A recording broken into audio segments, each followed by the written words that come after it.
एक वृत्त का क्षेत्रफल ज्ञात करें जो इतने सेंटीमीटर स्क्वायर क्षेत्रफल वाले एक वर्ग में अंकित है। जब वर्ग में कोई वृत्त अंकित होता है तो इसका जो एरिया होता है, सर्कल का जो एरिया होता है, एरिया ऑफ सर्कल, वो होता है पाई ए स्क्वायर बाई 4। ठीक है, तो पाई का मान है 22/7 इंटू ए स्क्वायर। ये कितना दिया हुआ है? ये दिया हुआ है, इसको मल्टीप्लाई करेंगे तो कितना आएगा? 187 और 9 ऐड करेंगे 196। 196 बाई 11 और बाई 4 है तो बाई 4 हम कर देते हैं। ठीक है, अब ये 7 से जाएगा कितना बार में? 2, और इधर 8 बार में चला जाएगा, ये 2 बार में। ये 4 से जाएगा 7 बार में, तो 7 2 जा 14। इस क्वेश्चन का करेक्ट आंसर ऑप्शन सी है, 7 2 जा 14। तो आपको ये फॉर्मूला अच्छे से याद कर लेना है, area of circle pi A square by 4। उस वृत्त की त्रिज्या क्या है जिसका क्षेत्रफल दो वृत्तों के क्षेत्रफल के योग के बराबर है, जिनकी त्रिज्याएं 15 सेंटीमीटर और 8 सेंटीमीटर है। तो दो वृत्त जिनकी त्रिज्याएं 15 सेंटीमीटर और 8 सेंटीमीटर है, उनका जो क्षेत्रफल है वो तीसरे क्षेत्रफल के बराबर है। तो 8 15 ये है, तो उसका ट्रिपलेट क्या होगा? 8 15 17। तो इस क्वेश्चन का करेक्ट आंसर 17 है। मैं आपको बता देती हूँ ये कैसा है। जैसे कि जो बड़ा वाला वृत्त है, जो हमें जिसका त्रिज्या फाइंड आउट करना है, तो पाई आर स्क्वायर, ये किसके बराबर है? इन दोनों वृत्त के क्षेत्रफल के योग के बराबर। तो इसका मान लेते हैं R1 का स्क्वायर और ये प्लस पाई R2 का स्क्वायर। ठीक है, तो ये कितना हो जाएगा? ये है पाई और ये आर स्क्वायर हमें पता नहीं है। यहाँ पर पाई आर स्क्वायर कितना हो जाएगा? 15 का स्क्वायर प्लस पाई 8 का स्क्वायर। ठीक है, पाई पाई सब में कॉमन है तो पाई तो कट जाएगा। ठीक है, तो यहाँ पर कितना आ गया? 15 का स्क्वायर प्लस 8 का स्क्वायर और यहाँ पर आर स्क्वायर। ठीक है, तो ये आर स्क्वायर कितना, ये ट्रिपलेट ही तो हो गया। ये आर इज इक्वल टू कितना हो जाएगा? 15 का स्क्वायर प्लस 8 का स्क्वायर कितना आएगा? Is equal to 17। इस क्वेश्चन का correct answer option C, option D 17 centimetre.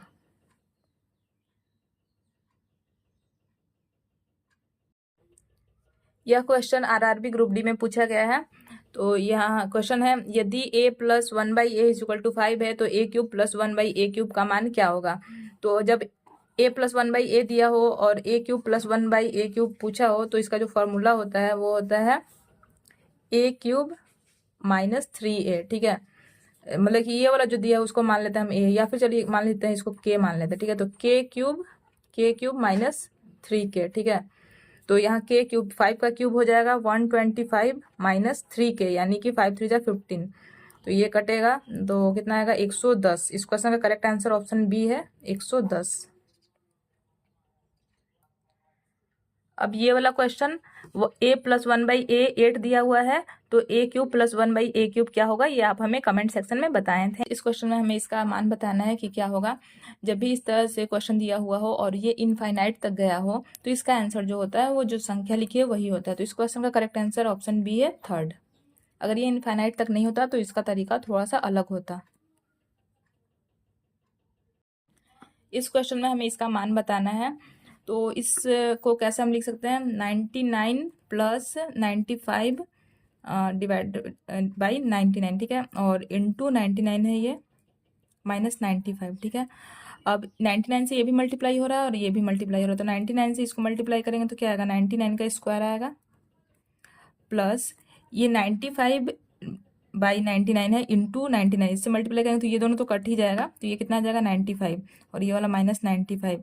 फिर 95 एक प्लस में एक माइनस में, ये भी कट गया, तो 99 का स्क्वायर आएगा, और 99 का स्क्वायर यूनिट डिजिट तो 1 आएगा। तो इस क्वेश्चन का करेक्ट आंसर ऑप्शन डी है, 9801। वह अधिकतम संख्या क्या होगी जो 852, 1065 और 1491 को पूर्णतः विभाजित कर सकती है? यानी कि इस क्वेश्चन में हमें HCF फाइंड आउट करना है, हाईएस्ट कॉमन फैक्टर। तो ये तो बहुत बड़े बड़े नंबर है, तो अगर हम ट्रेडिशनल मेथड से करेंगे तो काफ़ी टाइम लग जाएगा। तो इसे हम इजीली सॉल्व करने के लिए क्या करेंगे? 852 और ये 1065 और 1491, इनका डिफरेंस लिखेंगे पहले हम। तो इसका डिफरेंस कितना आ रहा है? ये 3 1 2, और इन दोनों का डिफरेंस कितना आ रहा है? 6। 8 में से 6 गया 2, और ये 14 में से 10 गया 4। ठीक है। अब फिर इसका भी हम डिफरेंस देखेंगे तो कितना आएगा 213। अब देखेंगे ये जो डिफरेंस आया है क्या इन दोनों से डिवाइड हो रहा है, इन दोनों को डिवाइड कर रहा है, तो ये 213 से ये भी डिवाइड हो जाएगा और ये भी डिवाइड हो जाएगा 2 बार में।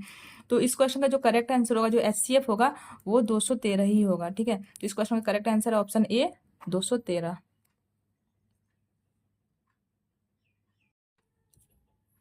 67 का पावर 32 में इकाई अंक क्या है?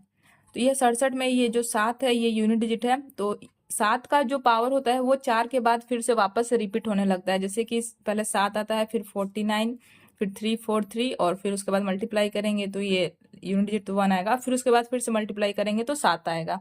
ठीक है, ठीक है, तो ये 4 के बाद रिपीट होने लगता है, इसलिए जो ये पावर है उसको हम 4 से डिवाइड करेंगे और फिर देखेंगे कि कितना यूनिट डिजिट आ रहा है। तो 32 को जब हम डिवाइड करते हैं 4 से तो ये पूरा पूरा का डिवाइड हो जाता है। ठीक है, पूरा पूरा डिवाइड हो जाता है, तो इसका जो पावर लेंगे हम 7 का तो वो फिर 4 ही ले लेंगे। अगर कोई और अगर रिमाइंडर बचता तो वो हम पावर लेते, लेकिन रिमाइंडर कुछ भी नहीं बचा है तो 4 को ही पावर लेंगे। तो 7 का पावर अगर हम 4 रखते हैं तो यूनिट डिजिट कितना आता है? यहाँ पर भी हमने देखा है कि यूनिट डिजिट 1 आता है, तो इस क्वेश्चन का करेक्ट आंसर ऑप्शन ए है 1। एक रेलगाड़ी 400 मीटर लंबे प्लेटफॉर्म को 50 सेकंड में और एक अन्य 600 मीटर लंबे प्लेटफॉर्म को 60 सेकंड में पार करती है। रेलगाड़ी की लंबाई और चाल कितनी होगी? तो यहाँ पर जो रेलगाड़ी है वो दोनों में तो सेम है। ये डिफरेंस जो आ रहा है टाइम का वो क्यों आ रहा है? क्योंकि एक जो प्लेटफॉर्म है वो 400 मीटर है और दूसरा जो है 600 मीटर है, यानी कि 200 मीटर प्लेटफॉर्म में डिफरेंस आ रहा है। और टाइम में कितना डिफरेंस आ रहा है? 10 सेकंड का, 50 सेकंड और 60 सेकंड डिफरेंस 10 सेकंड। तो 200 मीटर जो एक्स्ट्रा कवर कर रहा है उसमें उसको लग रहा है कितना? 10 सेकंड एक्स्ट्रा लग रहा है। ठीक है, तो ये जो है ट्रेन की स्पीड आ जाएगी, स्पीड ऑफ ट्रेन। तो ये कितना हो जाएगा? 10 से काटेंगे तो ये 20 मीटर पर सेकंड आया, 20 मीटर पर सेकंड। अब ये जो आंसर दिया सारा किलोमीटर पर आवर में दिया है, तो 20 मीटर पर सेकंड को किलोमीटर में करने के लिए हम 18/5 से मल्टीप्लाई करेंगे तो कितना आएगा? ये 4 18 चौके 72, तो 72 किलोमीटर पर आवर आएगा इसके स्पीड। तो ये तो यहाँ पर 72 सिर्फ एक ही में है, तो ऑप्शन ए करेक्ट हो जाएगा। इसी तरह से आप इसका ये जो रेलगाड़ी की लंबाई है वो भी फाइंड आउट कर सकते हैं। वैसे इस क्वेश्चन में फाइंड करने की जरूरत नहीं है क्योंकि एक ही में जो स्पीड है 72 किलोमीटर पर आवर दिया हुआ है। लेकिन अगर हमें फाइंड आउट करना हो तो कैसे फाइंड आउट करेंगे मैं आपको बता देती हूँ। जैसे कि अब स्पीड तो आ गया है कितना, ये सब कुछ मीटर पर सेकंड में दिया इसलिए मीटर पर सेकंड में ही बता रहे हैं। ठीक है, तो ये ट्रेन की लंबाई प्लस प्लेटफॉर्म की लंबाई 400 और इसको कवर करने में कितना लग रहा है? 50 सेकंड और स्पीड कितना है? 20।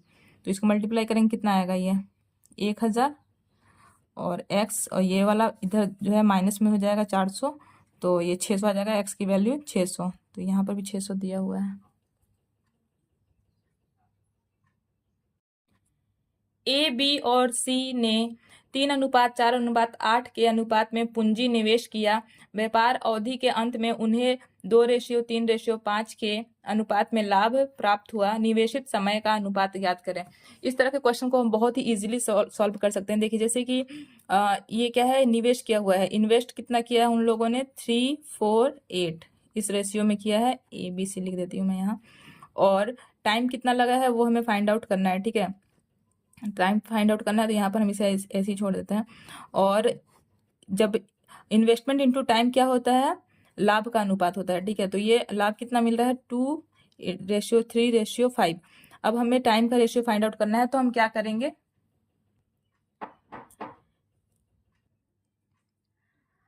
हमें ए का फाइंड आउट करना है तो ए के साथ जो है उसको मल्टीप्लाई नहीं करेंगे, बाकी इन ये जो प्रॉफिट है उसको इन दोनों से मल्टीप्लाई करेंगे तो कितना आएगा? 8 4 और ये 2 से मल्टीप्लाई करेंगे 64 आ जाएगा। फिर अभी ये बी का निकालना है तो बी से मल्टीप्लाई नहीं करेंगे, बाकी इन तीनों को मल्टीप्लाई करेंगे तो ये 3 3 9 और 9 8 72 आ जाएगा। फिर ये सी का निकालना है तो सी से मल्टीप्लाई नहीं करेंगे, बाकी इन तीनों को मल्टीप्लाई करेंगे तो 4 3 12 12 25 60, यहाँ पर 60 आ गया। तो 64:72:60। अब इसको हम और सॉल्व करेंगे तो कितना आएगा? ये किससे जाएगा? ये 4 से जाएगा, 16 चौके 64, फिर ये भी 4 से जाएगा कितना 18 बार में, और ये भी 4 से जाएगा 15 बार में। तो जो करेक्ट आंसर होगा 16:18:15 होगा, ऑप्शन ए। इस तरह के क्वेश्चन को सॉल्व करने के लिए अगर यहाँ पर जो मल्टीप्लीकेशन में जो दिया हुआ है, अगर यहाँ पर 2 का गैप हो और उसके साथ +1 करना हो और रूट में हो, तो इसका जो करेक्ट आंसर होता है वो इन दोनों संख्या के बीच वाला नंबर होता है। तो इन दोनों की संख्या का बीच का नंबर है 888, तो इस क्वेश्चन का करेक्ट आंसर 888 होगा। मैं आपको और भी एग्जाम्पल्स दिखा देती हूँ। जैसे कि मान लीजिए यहाँ पर मैंने लिखा 3 इंटू और 2 का गैप पे कितना आ जाएगा 5 आएगा, 5 + 1, तो इसका आंसर 4 आना चाहिए। अब देख लेते 4 आता है या नहीं। तो 3 5 15 + 1 और ये हो गया √16, तो इसका करेक्ट आंसर कितना आ रहा है 4 आ रहा है, यानी इन दोनों के बीच का नंबर आ रहा है। ठीक है, तो अब इसी तरह से इसको भी हम करेंगे तो 888 आ जाएगा। मान लीजिए कोई और हम नंबर ले लेते हैं, जैसे कि मान लीजिए हमने लिया 5 × 7 + 1, तो कितना हो जाएगा 5 7 जा 35 + 1 यानी कि √36, और √36 = 6, तो इन दोनों के बीच का नंबर आ गया 6। तो उसी तरह से इस क्वेश्चन में भी इन दोनों के बीच का नंबर आ जाएगा 888। यही करेक्ट आंसर होगा।